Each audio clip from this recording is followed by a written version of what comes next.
Twelfth chemistry में आज हम पढ़ेंगे जैव अणु भाग 1। इसके अंतर्गत आज हम पढ़ेंगे कार्बोहाइड्रेट, और कार्बोहाइड्रेट में हम देखेंगे उसका वर्गीकरण, साथ ही एल्डोस, कीटोस, अपचायी, अनअपचायी शर्करा, कार्बोहाइड्रेट के स्रोत, कार्बोहाइड्रेट के कार्य। तो सबसे पहले देखते हैं जैव अणु क्या है। तो जीवों में पाए जाने वाले जटिल कार्बनिक पदार्थ को जैव अणु कहते हैं। जैसे कार्बोहाइड्रेट, प्रोटीन, न्यूक्लिक अम्ल, लिपिड्स, विटामिन आदि, ये सभी जैव अणु कहलाते हैं। अब कार्बोहाइड्रेट क्या है देखते हैं। तो कार्बोहाइड्रेट का शाब्दिक अर्थ है कार्बन के हाइड्रेट, अर्थात कार्बन, हाइड्रोजन, ऑक्सीजन से बने वे यौगिक जिनमें हाइड्रोजन और ऑक्सीजन का अनुपात 2:1 होता है, उन्हें कार्बोहाइड्रेट कहते हैं। इनका सामान्य सूत्र CX कोष्टक में H2Y कोष्टक बंद, है ना। तो इसमें पानी के अणु जो है बाहर से गुणा करने पर आ जाता है, जो संख्या मान रखेंगे Y का मान रखेंगे तो, और कार्बन के लिए X।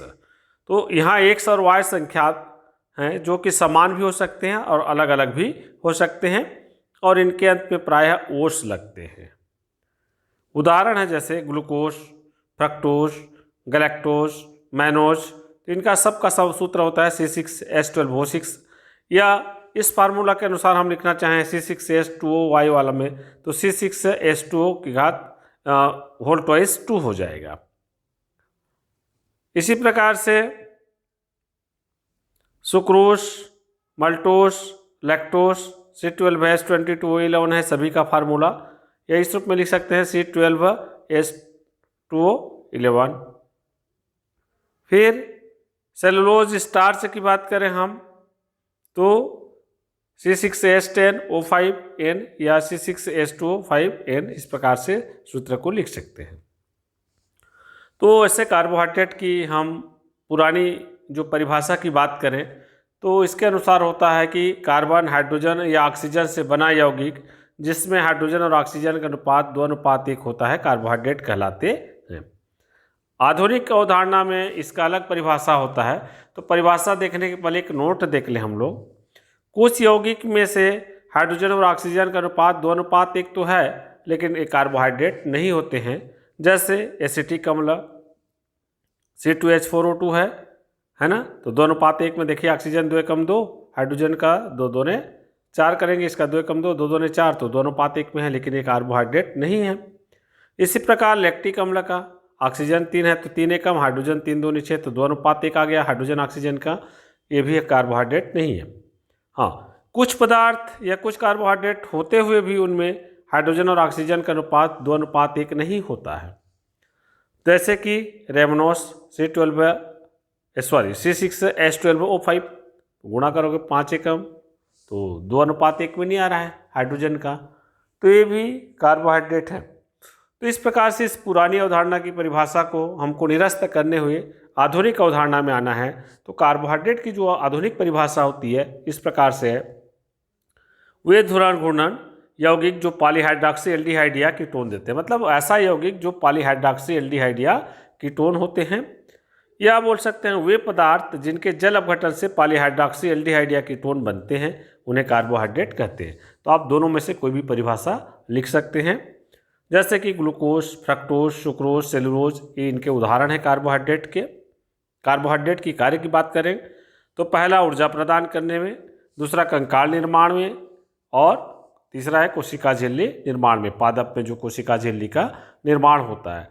तो कार्बोहाइड्रेट की परिभाषा, कार्बोहाइड्रेट के कार्य, उदाहरण पूछे जा सकते हैं। कार्बोहाइड्रेट का वर्गीकरण पूछा जाता है ये भी। तो भौतिक गुण के आधार पर और जल अपघटन के आधार पर देखेंगे तो भौतिक गुण के आधार पर कार्बोहाइड्रेट के 2 प्रकार हैं, पहले शर्करा, दूसरा अशर्करा। तो शर्करा किसको बोलते हैं, नाम से पता है, ये स्वाद में मीठी, जल में विलेय, ठोस क्रिस्टलीय होते हैं, जैसे सुक्रोज, ग्लूकोज, फ्रक्टोज। सुक्रोज मतलब आपका घर में जो शक्कर मिलता है ना, वो है।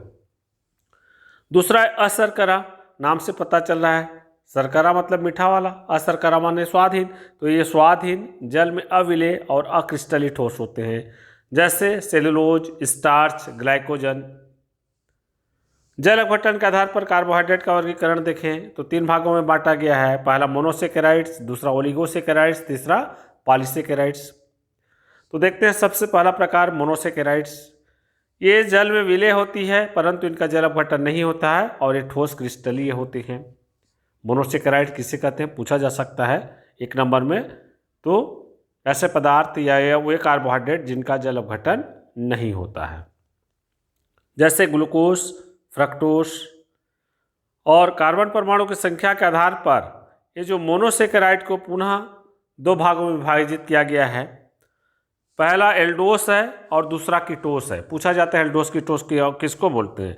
तो देखिए पहले यदि कार्बोहाइड्रेट में एल्डिहाइड समूह उपस्थित हो तो एल्डोस कहलाते हैं, जैसे ग्लूकोस आएगा इसका उदाहरण।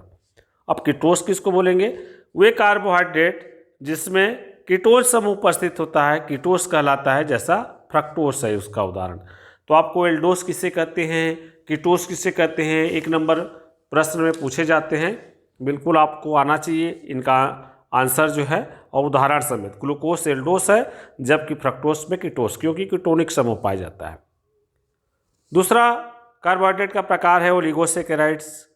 तो वे कार्बोहाइड्रेट जिनके जल अपघटन से 2 से लेकर 10 अणु तक के मोनोसेकेराइड बनते हैं, माने 2 से 10 मोनोसेकेराइड्स प्राप्त होते हैं, जैसे सुक्रोस, मल्टोस, लैक्टोस ओलिगोसेकेराइड्स का उदाहरण है। यदि किसी कार्बोहाइड्रेट के जल अपघटन से 2, 3, 4 मोनोसेकेराइड बनते हैं तो उन्हें क्रमशः डाई, ट्राई, टेट्रासेकेराइड कहते हैं। 5 का पेंटा, 6 का हेक्सा, इस प्रकार से बढ़ते जाता है ना। 2 से 10 मोनोसेकेराइड प्राप्त होंगे तो 2 होगा तो डाइसेकेराइड्स। और हम आइए देखते हैं डाइसेकेराइड्स के बारे में, आपके सिलेबस में है। जो कार्बोहाइड्रेट जल अपघटित करने पर मोनोसेकेराइड के 2 अणु देते हैं डाइसेकेराइड्स कहलाते हैं, जैसे सुक्रोस, मल्टोस, लैक्टोस, नाटोस हो गया है, मल्टोस होगा वो। डाइसेकेराइड 2 प्रकार के होते हैं ये भी। पहला अपचायी शर्करा, दूसरा अपचायी शर्करा, अनअपचायी शर्करा। तो अपचायी शर्करा जो शर्करा फेलिंग विलयन और टालेन अभिकर्मक को अपचित कर देते हैं, जैसे सभी मोनोसेकेराइड्स माल्टोस और लैक्टोस इनके उदाहरण में आएंगे। अनअपचायी शर्करा जो शर्करा फेलिंग विलयन व टालेन अभिकर्मक को अपचयित नहीं करते हैं, इनके उदाहरण आएंगे सुक्रोस।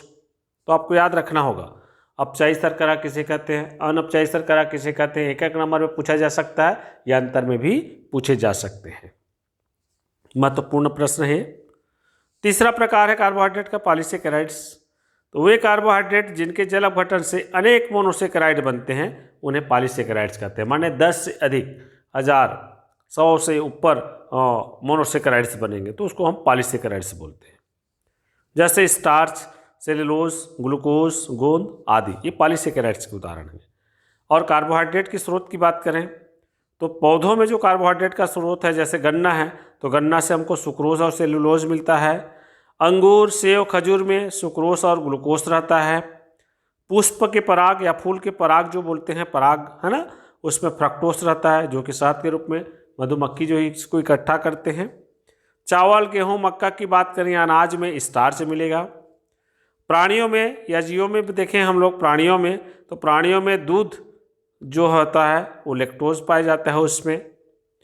मधुमक्खी जो प्राणी है ना, यहाँ पे आप कंफ्यूज होंगे, दूध, अब प्राणी में बोला दूध लिख दिया तो प्राणी मतलब गाय का, है ना, मनुष्य का जो दूध है उसमें लैक्टोज पाया जाएगा।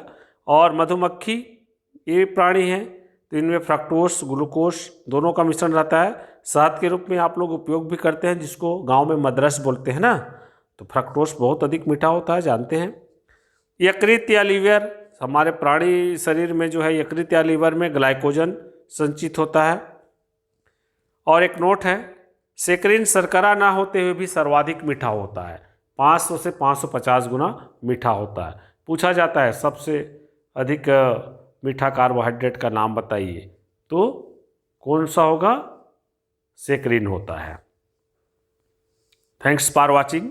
अगर वीडियो पसंद आए तो लाइक शेयर कर दीजिए, सब्सक्राइब कर दीजिए, बिल्कुल सब्सक्राइब कर दीजिए अपने दोस्तों में, इसको जो है फैलाइए, इनको भी इसका लाभ दीजिए।